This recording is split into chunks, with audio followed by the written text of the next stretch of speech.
కదిరి నియోజకవర్గం మాజీ ఎమ్మెల్యే కందుకుంట వెంకటప్రసాద్ను కదిరి తెలుగుదేశం పార్టీ ఎమ్మెల్యే అభ్యర్థిగా ఆ పార్టీ అధిష్టానం ప్రకటించడంతో ఎన్నికల ప్రచారం ప్రారంభించిన నాటి నుండి నామినేషన్ల ప్రక్రియ వరకు వైఎస్ఆర్ కాంగ్రెస్ పార్టీ నుండి తెలుగుదేశం పార్టీలోకి వలసలు కొనసాగుతున్నాయి.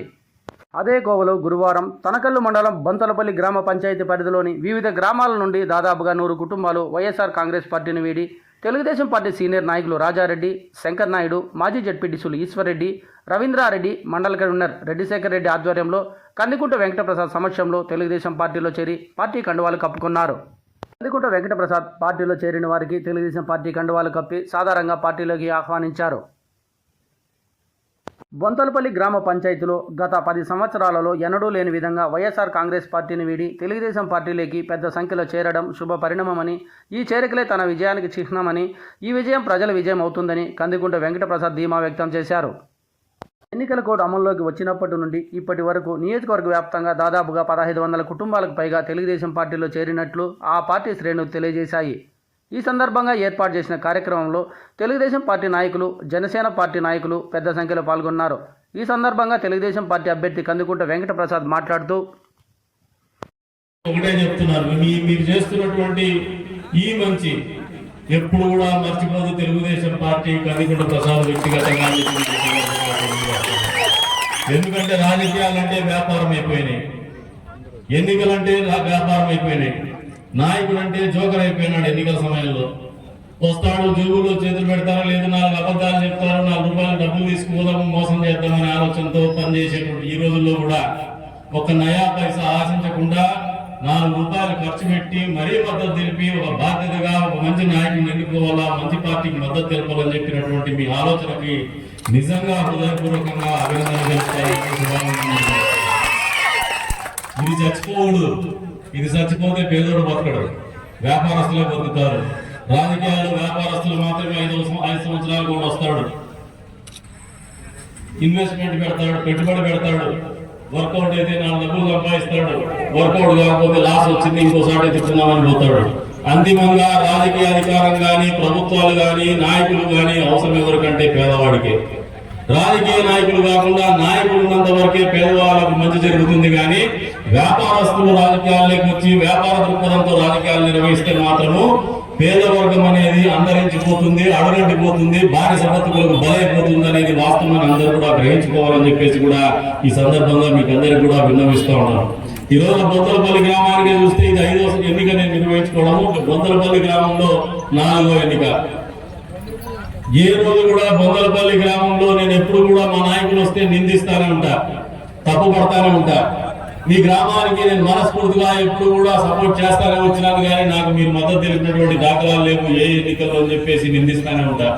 నాకు ఈ రోజున ఆ బాధ కానీ ఆ బరువు కానీ మనస్ఫూర్తిగా మీరు అందరూ కలిసి దింపేసినారని నేను బలంగా నమ్ముతాను. ఎందుకంటే మీలో ఉన్నటువంటి ఆ కసి, పట్టుదల, ఆ సంకల్పం ఎటువంటి పరిస్థితుల్లో అయినా కూడా బొంతలపల్లి గ్రామంలో ఖచ్చితంగా మెజార్టీ సాధించాలా Telugu Desam party, BJP, Janasena party ఉమ్మడి అభ్యర్థికి అని చెప్పేసి ఆలోచన అనేది ఖచ్చితంగా ఫలితాలు ఇవ్వబోతోందని చెప్పేసి కూడా ఈ సందర్భంగా మీకు అందరికీ కూడా తెలియజేస్తున్నాను. కాకపోతే నిర్లక్ష్యం వహించద్దండి, అలసత్వం వహించద్దండి. ఒక నిర్లక్ష్యం, ఒక అలసత్వం ఖరీదు 10 సంవత్సరాలు ఈ నియోజకవర్గము వెనుకబాటుతనంకు గురైనటువంటి పరిస్థితి.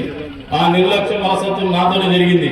ఆ రోజుల్లో మనం ఆ ఎన్నిక గెలిచి ఉంటే నా వ్యక్తిగతంగా నా నాయకత్వానికి కావచ్చు, లేదంటే ఈ నియోజకవర్గ అభివృద్ధి కావచ్చు, వేరే రకమైనటువంటి పరిస్థితుల్లో దారితీసేటువంటి పరిస్థితుల్లో మనం ఒక తప్పిదం చేసినాము. ఆ తప్పిదాన్ని సరిదిద్దుకోవాలనే ఒక తపనతోనే నిరంతరం ఎన్నికల్లో పోటీ చేయాలా, ప్రజల్లో బతకాలా, ప్రజలు నమ్మినారని చెప్పేసి ఆలోచనతోనే ముందుకు పోతున్నాం. మన దగ్గర ఏదో సుఖశాంతుల కోసమో డబ్బు సంపాదన కోసమో కాదనేది కూడా మీరందరూ కూడా ఈ సందర్భంగా తెలియజేస్తున్నారు.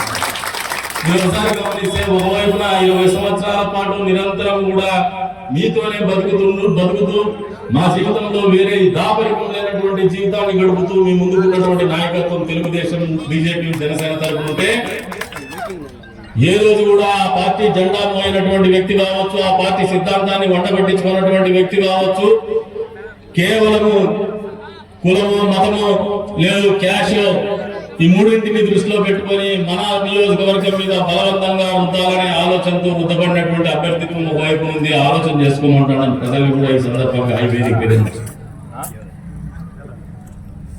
ఎన్నికలంటే ఓట్లు కాదు, ఎన్నికలంటే ప్రజల జీవితాల కోసం ఆలోచన చేస్తూ వేసేటువంటి అడుగులు. ప్రతి గ్రామంలో కూడా మా ఊళ్ళో మీరు తిరగాలని ఎందుకు అడుగుతారంటే మొదటగానే మా గ్రామంలో ఉన్నటువంటి కష్టాలు తెలుసుకోవాలి. మా ప్రజాప్రతినిధులకు మీ మద్దతు తెలుపుతున్నటువంటి ప్రజాప్రతినిధి ఎన్నిక కాబడిన తర్వాత ఆయన ఆ రోజు మా గ్రామాల్లో నడిచినప్పుడు పడినటువంటి ఇబ్బందులు కావచ్చు, మా రోడ్డు మీద ఉన్నటువంటి గుంతలు కావచ్చు, మా మహిళలు ఖాళీ బిందెలతో రోడ్డు మీద పోతున్నటువంటి పరిస్థితులు కావచ్చు, మా గ్రామంలో ఉన్నటువంటి గుడిసెలు కావచ్చు, మా గ్రామంలో ఉన్నటువంటి పేదరికం కావచ్చు, నీకు తెలియాలనే ఆలోచనతో చేసేటువంటి కార్యక్రమమే ఎన్నికల ప్రచార కార్యక్రమం అని చెప్పేసి కూడా నేను గ్రహించుకున్నాను. గతంలో కూడా తెలుసు కాబట్టి ఇంకా మీతో పాటు ముందుకు అడుగులేయగలుగుతాను. కానీ ఈ రోజుల్లో అటువంటి నాయకత్వాలు వస్తాయని చెప్పేసి నేనైతే నమ్మడం లేదు. ఎంత డబ్బు ఉంది, 2 నెలల్లో వచ్చేసి ఎంత డబ్బు ఖర్చు పెట్టుకున్నాం, ఏ పార్టీకి వేరు ఉంది, ఏ పార్టీ కులం మతం బలం ఉంది, ఈ రెండు కలిపితే మనం ఎన్నికల్లో గెలుస్తామా, గెలిస్తే మన డబ్బులకు ఎంత మాత్రం సంపాదించుకుందామనే ఆలోచనతో అభ్యర్థులు ముందుకు వస్తున్నారు. తస్మాత్ జాగ్రత్త. పేద వర్గాలు ప్రత్యేకంగా జగన్మోహన్ రెడ్డి పదే మాట్లాడుతున్నాడు క్లాస్ వార్ అని చెప్పేసి మళ్ళీ ప్రజలు మోసం చేయాలనే ఆలోచనతో ఈ క్లాస్ వార్ అనే మాటకు తెరలేపినాడు. అది